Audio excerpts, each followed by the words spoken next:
అది కాదు చిన్న, రోజు మెడిటేషన్లు ఎక్కువైపోతున్నాయి కదా. మొన్న ప్యారిస్ వెళ్దాం అనుకున్నాను, కానీ అక్కడ వాతావరణానికి సెట్ అవుదని అయిపోయా. అవును కదా సార్, నీకు మన ఊరు మురికారం వాసన చూడడం నిద్ర పట్టేదట్లేదు.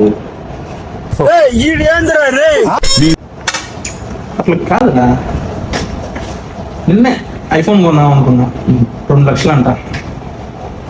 పాత ఫోన్ మాటికి ఆగిపోతుంది. ఏ సొల్లు మాటలు నాకు 2 ఏళ్ళ నుంచి చెబుతున్నారు సార్. ఈ పగిలిపోయిన ఫోన్ మార్చింది లేదు, ఏమీ లేదు. ఇంకేదైనా ఉంటే చెప్పండి సార్. ఏం సార్ పొద్దున్న బుర్ర తింటున్నారు. తీస్తా, నాలో ఉన్న క్రియేటివిటీ మొత్తం బయటికి తీస్తా, నా తడాకా చూపిస్తా. అట్లా కాదురా, పబ్కి వెళ్ళాను, ఎంట్రీ ఫీజు 5,000. లోపల అందరూ అమ్మాయిలే. నన్ను చూసి హీరో అనుకున్నారు. ఏంట్రా ఇంత అందంగా ఉన్నాను? నా అందాన్ని చూసుకుంటే నాకే జలసిగా ఉందిరా. తప్పుగా ఉంటారు సార్. వాళ్ళు అనుకుని ఏంటంటే ఎవరో వెయిటర్ వస్తున్నారు, ఆర్డర్ ఇద్దామని చెప్పి నీకు అందరం చూసుంటారు. ఒక్క విషయం గుర్తుపెట్టుకోరా, నారు నాటితే వరి పెరుగుతుంది, మాట జారితే గొడవ పెరుగుతుంది.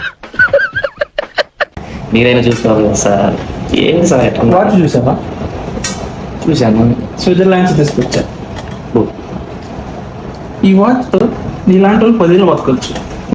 ఏంటి సార్ అది? నీలాంటి వాళ్ళు 10 ఏళ్ళు బతకొచ్చు.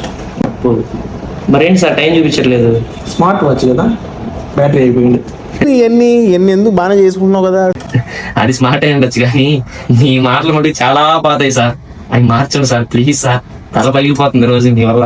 ఇప్పుడు చూడు ఈ ఆఫీస్ లో వర్క్ అప్పుడప్పుడు అనిపించింది ప్యారిస్ వెళ్ళి ఈఫిల్ టవర్ మీద కూర్చొని వర్క్ ఫ్రమ్ హోమ్ చేయాలి. ఆ ఫీల్ రావడానికి ఎక్కడ దాగింది సార్? మన ఆఫీస్ బాత్రూమ్ ఉంది కదా, దాని మీద కూర్చొని చేస్తే ఆ ఫీల్ ఆటోమేటిక్ వచ్చేసింది సార్. దానికి అక్కడ దాకా వెళ్తా ఉంటారు సార్. నికృష్టుడా, దరిద్రుడా, అమ్మవారి పుట్టినోడా, పాపోరా, నీకు చదివే లేదురా.